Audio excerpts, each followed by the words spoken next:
यह कहानी ऐसे योद्धा की जिसे लोग दानवीर कर्ण के नाम से जानते हैं।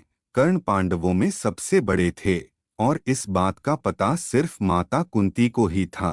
कर्ण का जन्म कुंती के विवाह से पहले ही हो गया था, इसलिए लायकलाज के डर से कुंती ने कर्ण को छोड़ दिया था।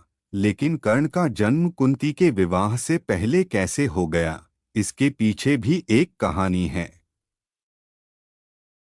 बात उस समय की है जब कुंती का विवाह नहीं हुआ था और वह सिर्फ राजकुमारी थीं। उसी दौरान ऋषि दुर्वासा पूरे 1 वर्ष के लिए राजकुमारी कुंती के पिता के महल में अतिथि के रूप में ठहरे। कुंती ने 1 वर्ष तक उनकी खूब सेवा की।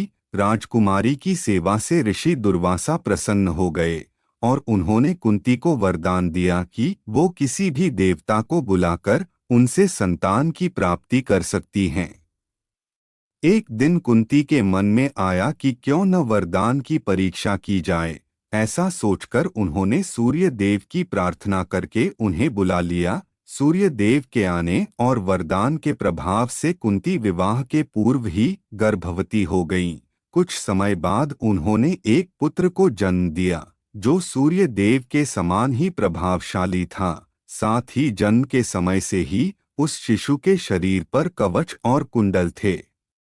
कुंवारी अवस्था में पुत्र की प्राप्ति के कारण लोकलाज के डर से कुंती ने उसे एक डिब्बे में बंद करके नदी में बहा दिया। बक्सा धृतराष्ट्र का सारथी अधिरथ और उसकी पत्नी को मिला, जिनकी कोई संतान नहीं थी। वो दोनों कर्ण के रूप में पुत्र को पाकर बहुत खुश और उसका लालन पालन करने लगे।